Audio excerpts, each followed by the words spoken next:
Very good morning class. Welcome to our YouTube channel RPSC bio academy. हम जो chapter discuss कर रहे थे वो कर रहे थे एलिसा, और एलिसा का हम कल बेसिक इंट्रोडक्शन और डायरेक्ट एलिसा के बारे में हम कल देख चुके थे। आज हम देखते हैं इनडायरेक्ट एलिसा।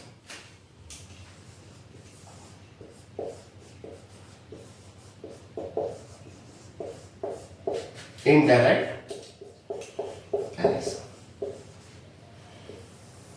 इनडायरेक्ट एलिसा की बात की जाए, देखिए यहां पर अलग अलग माइक्रोटीटर प्लेट काम में आती है। हर डिजीज के लिए अलग माइक्रोटीटर प्लेट काम में आती है। जैसे ये एक माइक्रोटीटर प्लेट है, ठीक है। यहां पर पहले से ही एंटीजेंस उपस्थित होते हैं। क्या उपस्थित होते हैं? एंटीजेंस। इस तरह से, ठीक है। सबसे पहले हम वॉशिंग करते हैं और बफर काम में लेते हैं। दोनों प्रकार के बफर। वॉशिंग क्योंकि मान लीजिए कोई ऐसे एंटीजन, ये एंटीजन से कोटेड है,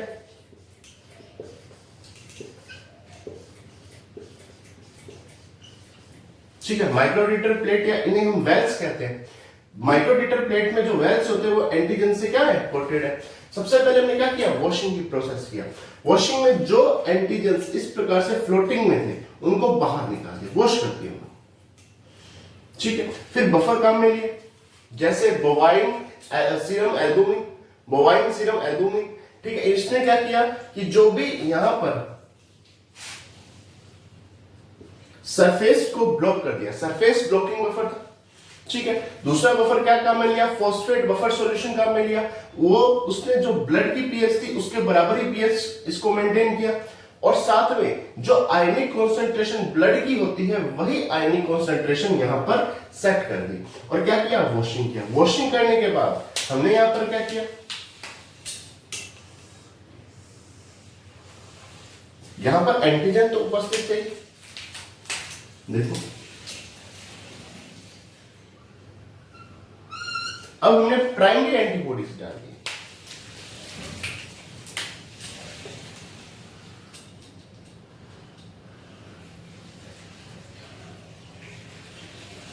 क्या डाल दिए? Primary antibodies.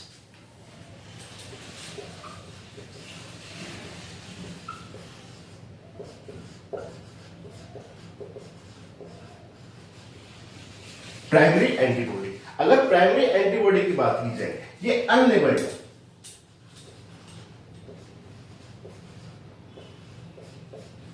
कैसी है? अनलेबल्ड है, कोई लेबल्ड नहीं है इसकी। तो क्या किया? एंटीजन और एंटीबॉडी ने आपस में इंटरेक्शन किया और एक बॉन्ड फॉर्मेशन कर दिया, एक कॉम्प्लेक्स बना लिया, एंटीजन एंटीबॉडी कॉम्प्लेक्स बना लिया, ठीक है।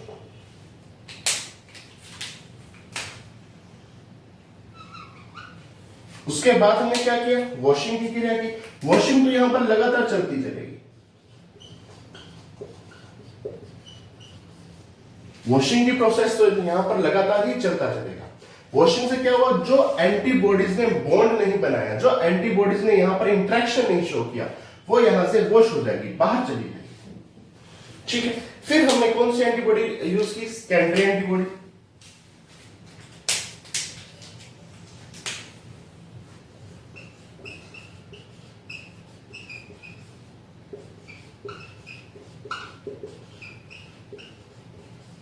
कौन सी यूज की? Secondary antibody. ये एंजाइम लेबल्ड थी,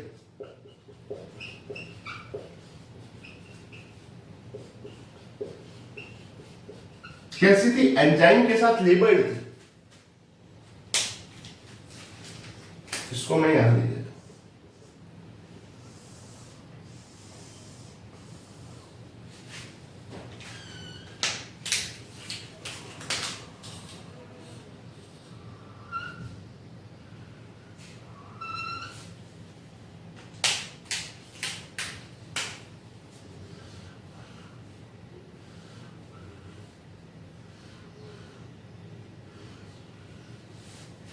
ठीक है।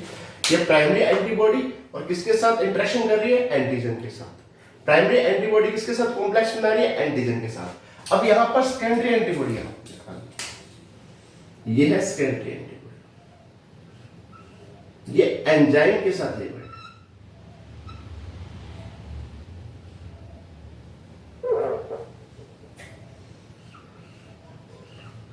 इस प्रकार एंजाइम के साथ लेबल्ड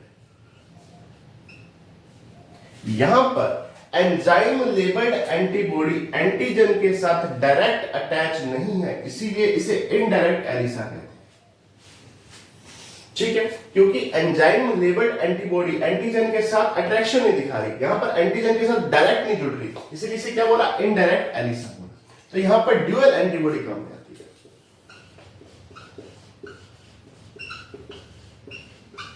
दो एंटीबॉडीज काम में आती है, एक प्राइमरी एंटीबॉडी जो अनलेबल्ड है, एक सेकेंडरी एंटीबॉडी जो एंजाइम के साथ लेबल्ड है।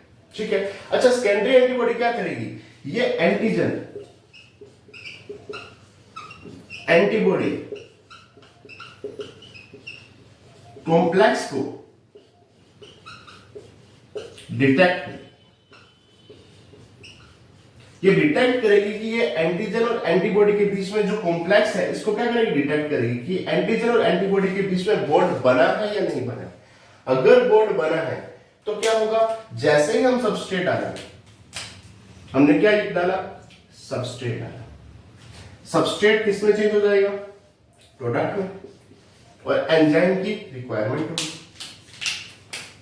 सबस्ट्रेट डालते ही सबस्ट्रेट प्रोडक्ट में तब चेंज होगा जब यहां पर इस रिएक्शन, ये रिएक्शन हुई होगी, जब एंटीजन एंटीबॉडी के मध्य जो कॉम्प्लेक्स बनेगा, अगर कॉम्प्लेक्स बनेगा तो ये दूसरी एंटीबॉडी जो सेकेंडरी एंटीबॉडी होगी, ये इसे डिटेक्ट करेगी और एंजाइम फिर काम करेगा, सबस्ट्रेट किस में बदल जाएगा, प्रोडक्ट में बदल जाएगा। और यहां पर क्या हो जाएगा, कलर चेंज।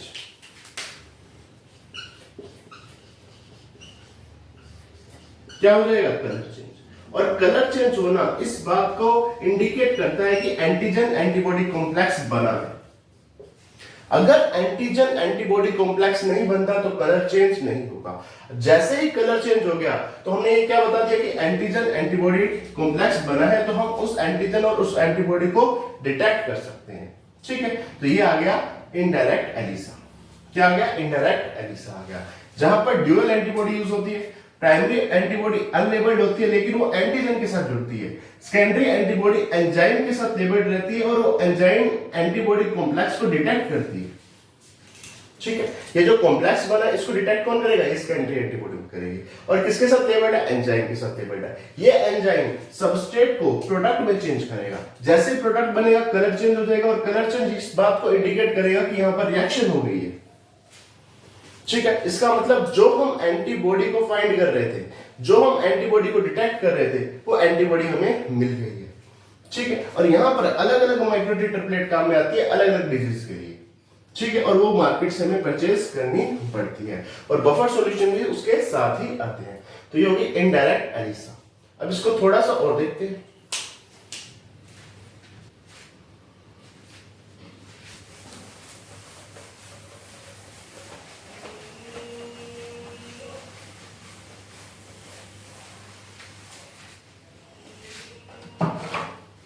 देखिए, अगर मैं इसको ध्यान से देखूं तो ये एक लेंथी प्रोसेस है।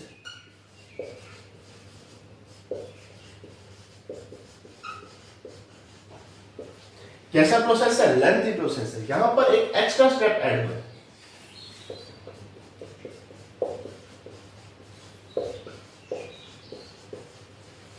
एक्स्ट्रा स्टेप की क्या कर रही है, रिक्वायरमेंट पड़ रही है, लेकिन ये स्पेसिफिक है। क्यों, क्योंकि जैसे ही एंटीजन एंटीबॉडी के बीच में कॉम्प्लेक्स बना तो दूसरी एंटीबॉडी उसे जाकर डिटेक्ट कर रही है। तो कैसा है, ये मोर स्पेसिफिक है। एडवांटेज क्या है, मोर स्पेसिफिक है। मोर स्पेसिफिक कैसे कह सकते हैं कि स्पेशल एक एंटीबॉडी जाकर उसे डिटेक्ट कर रही है कि एंटीजन और एंटीबॉडी के बीच में बॉन्ड जो बना है या जो कॉम्प्लेक्स बना है या नहीं बना है। तो एक एक्स्ट्रा एंटीबॉडी हमें यहां पर जो सिर्फ डिटेक्ट करने के काम में आ रही है। ठीक है, और हम जानते हैं कि अलग अलग डिजीज के लिए अलग अलग माइक्रोटीटर प्लेट काम में आती है, तो वो भी उसे स्पेसिफिक बनाता है। तो ये एक लेंथी प्रोसेस है, यहां पर एक्स्ट्रा स्टेप की रिक्वायरमेंट होती है, लेकिन ये स्पेसिफिक है, मोर स्पेसिफिक है डायरेक्ट एलिसा के कंपैरिजन में। अब आगे चलते हैं।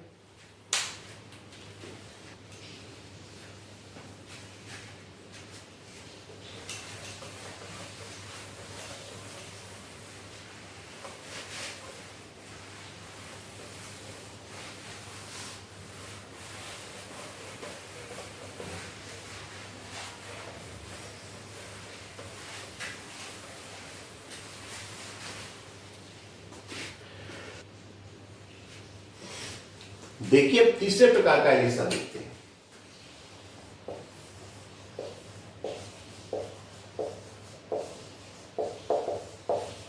Sandwich Elisa.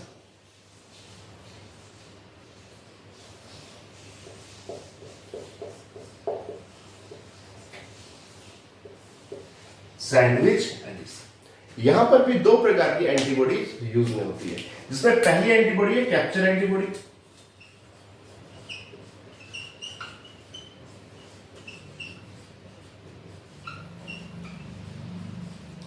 कैप्चर एंटीबॉडी और दूसरी है डिटेक्शन एंटीबॉडी।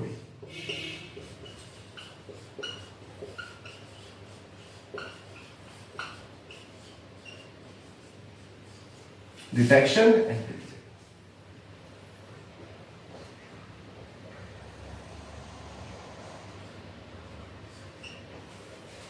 ठीक है, यहां पर सबसे पहले हम क्या लेंगे, माइक्रोडीटर प्लेट, और माइक्रोडीटर प्लेट की ये एक वेल है।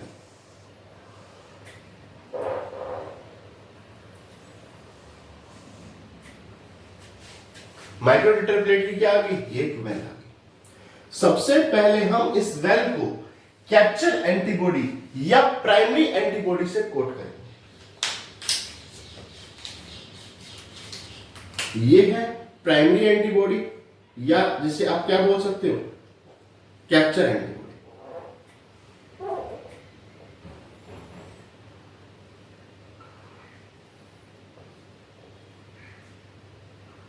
देखो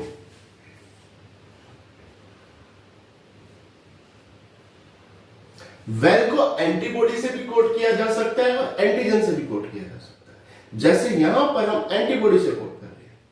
किससे कोट कर रहे हैं, एंटीबॉडी से कोट कर रहे हैं। ठीक है, बाकी प्रोसीजर वही रहेगा, वॉशिंग, बफर।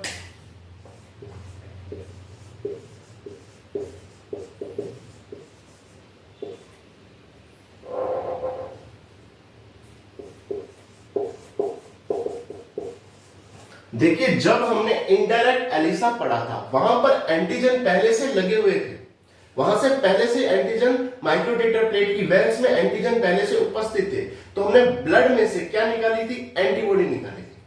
ठीक है, यहां पर पहले से एंटीबॉडी उपस्थित है।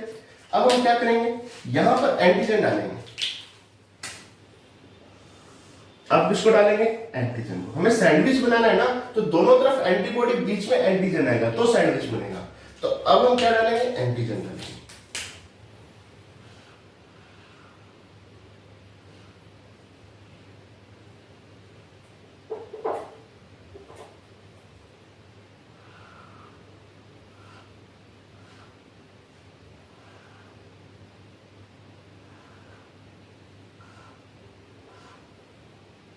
इस प्रकार पहले आ गई प्राइमरी एंटीबॉडी या कैप्चर एंटीबॉडी। ये एंटीजन को कैप्चर करेगी और हम क्या डालेंगे, यहां पर एंटीजन डालेंगे। ये एंटीजन है,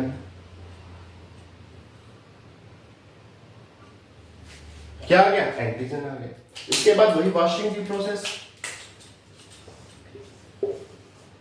वॉशिंग बार बार क्यों करनी पड़ रही है, ताकि कोई फ्लोटिंग एंटीजन है या फ्लोटिंग एंटीबॉडी है वो बाहर निकल जाए, या ऐसी एंटीबॉडी या ऐसा एंटीजन जो अनवांटेड है वो बाहर निकल जाए, या जिसने बॉन्ड नहीं बनाया वो बाहर निकल जाए। तो वॉशिंग की प्रोसेस तो यहां पर बार बार करनी पड़ती है। ठीक है, अब हम डिटेक्शन एंटीबॉडी को डालेंगे।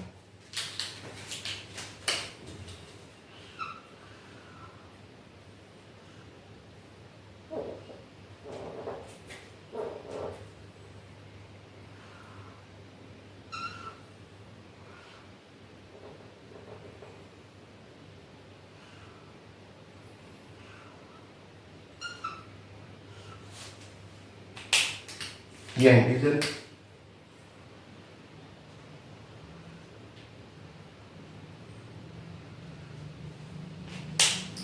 ये आ गई डिटेक्शन एंटीबॉडी।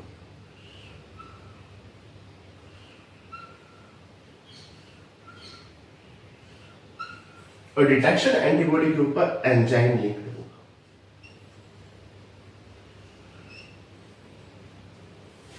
क्या लिंक होगा, एंजाइम लिंक्ड। ठीक है, एंजाइम के साथ लेबल्ड होगी। ठीक है, अब ये डिटेक्शन एंटीबॉडी एंटीजन और एंटीबॉडी की कॉम्प्लेक्स को क्या करेगी, डिटेक्ट करेगी, और जो उसके बाद क्या डालेंगे, सबस्ट्रेट, क्या डालेंगे, सबस्ट्रेट। सबस्ट्रेट को प्रोडक्ट में बदलने के लिए एंजाइम की रिक्वायरमेंट है। सबस्ट्रेट को प्रोडक्ट में बदलने के लिए किसकी रिक्वायरमेंट है, एंजाइम की रिक्वायरमेंट है। जैसे एंजाइम यहां पर मिलेगा, यानी एंटीजन एंटीबॉडी के बीच में रिएक्शन होगी, एंजाइम यहां पर काम करेगा, तो सबस्ट्रेट किस में बदल जाएगा, प्रोडक्ट में। जैसे प्रोडक्ट बना तो colour change, process, main process सारा वही है। कलर चेंज होती हमें इस बात का पता चल गया कि एंटीजन और एंटीबॉडी के बीच में कॉम्प्लेक्स बन गए, यानी हम डिटेक्शन का प्रोसेस यहां पर कर सकते हैं। हम डिटेक्ट कर सकते हैं कि कौन सी एंटीबॉडी यहां पर काम में आई है, तो उसके आगे कौन सा एंटीजन होगा। ठीक है, कलर चेंज, अगर कलर चेंज नहीं हुआ इसका मतलब एंटीजन एंटीबॉडी के बीच में बॉन्ड नहीं बना, यानी एंटीजन अलग है, एंटीबॉडी अलग है, तो वो एंटीबॉडी यहां पर एब्सेंट है, जिस एंटीबॉडी को हम डिटेक्ट करना चाहते हैं। ठीक है, तो ये आ गया सैंडविच एलिसा। अब आगे चलते हैं।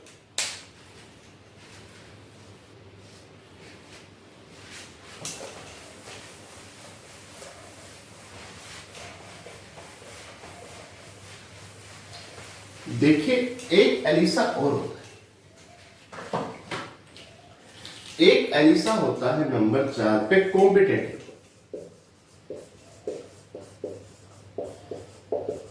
Competitive Elisa. लेकिन ये जो एलिसा है ना, यहां से क्वेश्चन नहीं आ पाते क्योंकि ये हाई लेवल पे है, ये नेट या जेआरएफ में यहां से ज्यादा क्वेश्चन आते हैं। और सबसे ज्यादा कॉमनली यूज आने वाला जो एलिसा है वो सैंडविच एलिसा है। सैंडविच एलिसा कॉमनली यूज, यानी सबसे ज्यादा यूज आने वाला एलिसा कौन सा है, जो कॉमनली हम यूज करते हैं एलिसा को, वो कौन सा है, sandwich ELISA. Sandwich ELISA commonly use आने वाला एलिसा है। और चौथा एलिसा कौन सा होता है, कॉम्पिटिटिव एलिसा, जहां से क्वेश्चन आते ही नहीं, कॉलेज लेक्चर में भी नहीं आते क्योंकि ये हाई लेवल का है, और इसके लिए यहां पर नेक्स्ट जेआरएफ में यहां से ज्यादा क्वेश्चंस आते हैं कॉम्पिटिटिव एलिसा में। अब हम आगे चलते हैं।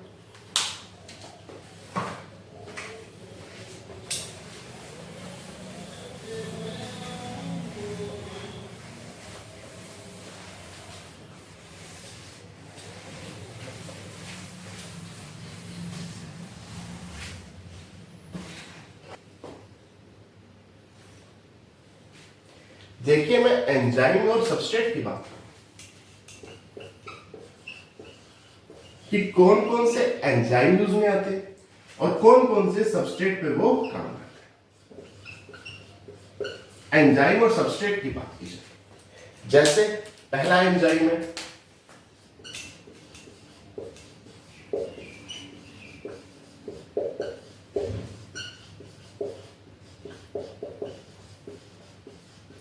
Horse reddish peroxidase enzyme. Horseradish peroxidase enzyme, horseradish peroxidase enzyme. Horseradish peroxidase enzyme किस पे काम करता है, tetramethylbenzidine. Tetramethylbenzidine पे काम करता है। Horseradish peroxidase enzyme tetramethylbenzidine पे काम करता है। एक और एंजाइम है एल्केलाइन फॉस्फेट।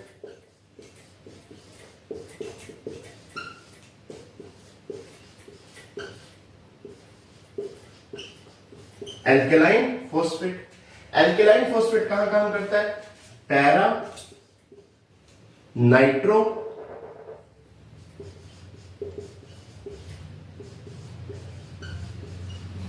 फेनिल फॉस्फेट में।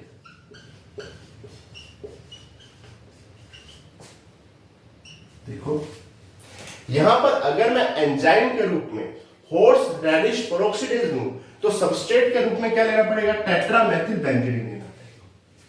ठीक है, हॉर्स रेडिश पेरोक्सिडेज अगर मैं एंजाइम के रूप में काम में लेता हूं तो मुझे सबस्ट्रेट के रूप में टेट्रा मैथिल बेंजीडीन काम में लेना पड़ेगा। और एल्केलाइन फॉस्फेट ले रहा हूं तो मुझे पैरा नाइट्रोफेनिल फॉस्फेट लेना पड़ेगा। पैरा नाइट्रोफेनिल फॉस्फेट यहां पर लेना पड़ेगा। ठीक है, जैसे मैंने लिया HRP, ठीक है, प्लस क्या लिया, TMB। इसकी रिएक्शन H2SO4 के रूप में करवाई। ठीक है, horseradish peroxidase plus tetramethyl benzidine दिया और उसकी रिएक्शन किसके प्रेजेंस में करवाई? H2SO4 के प्रेजेंस में करवाई। तो येलो कलर का प्रोडक्ट बनेगा। और जो येलो कलर का प्रोडक्ट बनेगा ना, अगर वो प्रोडक्ट बन गया तो वो इस बात की आइडेंटिफिकेशन करेगा कि एंटीजन ने एंटीबॉडी के साथ कॉम्प्लेक्स बनाया है। ठीक है, और यदि येलो कलर का प्रोडक्ट नहीं बना, इसका मतलब एंटीजन और एंटीबॉडी के बीच में रिएक्शन नहीं हुई है।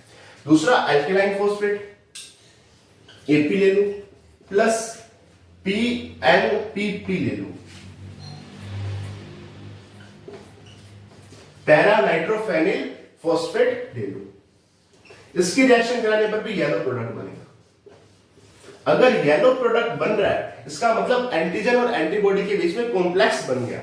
ठीक है, और जिस एंटीबॉडी को डिटेक्ट कर रहे थे वो एंटीबॉडी डिटेक्ट हो गई। लेकिन यदि येलो कलर का प्रोडक्ट नहीं बना, इसका मतलब एंटीजन एंटीबॉडी ने कॉम्प्लेक्स नहीं किया। देखो, ये तो है एंजाइम जो हम एंटीबॉडी के साथ लेबल्ड कर रहे थे इस प्रकार से, और सबस्ट्रेट ऊपर से डाल रहे थे। सबस्ट्रेट प्रोडक्ट में बदलने के लिए एंजाइम की रिक्वायरमेंट थी, तो horseradish peroxidase tetramethyl benzidine के साथ मिलकर येलो कलर का प्रोडक्ट बनाता है। वहीं अल्कलाइन फॉस्फेट पैरा नाइट्रोफेनिल फॉस्फेट के साथ मिलकर येलो कलर का प्रोडक्ट बनाता है। अगर येलो कलर का प्रोडक्ट बन रहा है, इसका मतलब एंटीजन ने एंटीबॉडी के साथ रिएक्शन की है, यानी एंटीजन एंटीबॉडी कॉम्प्लेक्स बना है। ठीक है, तो ये आ गया एंजाइम और सबस्ट्रेट। अब एलिसा के एप्लीकेशंस देखते हैं।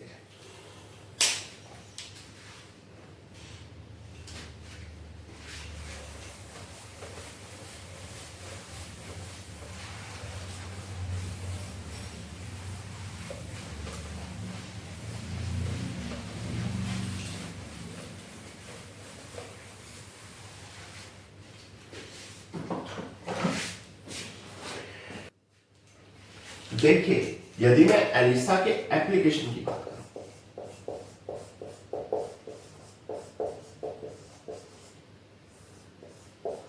किसकी बात करूं? एलिसा के कौन कौन से एप्लीकेशन है? पहला, detection of antigen and antibody.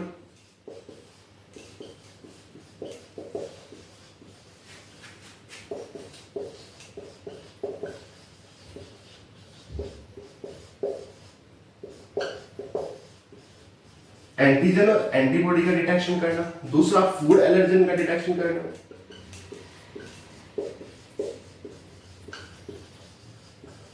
Food allergen का डिटेक्शन करना, एंटीजन एंटीबॉडी का डिटेक्शन करना, फूड एलर्जन का डिटेक्शन करना। नंबर 3, प्रोटीन हार्मोन का डिटेक्शन करना। प्रोटीन हार्मोन को बताना कौन कौन से प्रोटीन हार्मोन, जैसे कि FSH, LH, इसके साथ साथ और कौन सा? इंसुलिन। ठीक है, इसके अलावा monoclonal antibody,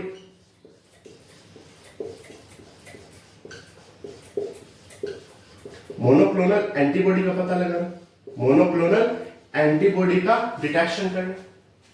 number 5, human gonadotropin,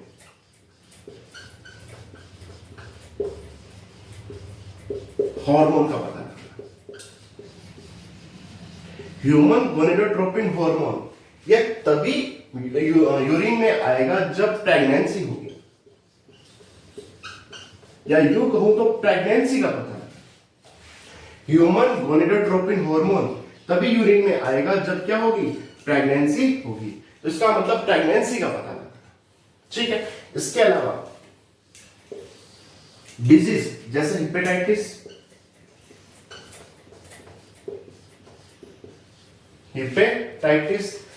HIV का पता लगाना, जिससे एड्स का पता लग सकता है, इन्फ्लुएंजा का पता लगाना, इन्फ्लुएंजा का पता लगाना, एनीमिया का पता लगाना, एनीमिया का पता लगाना। एप्लीकेशंस क्या है?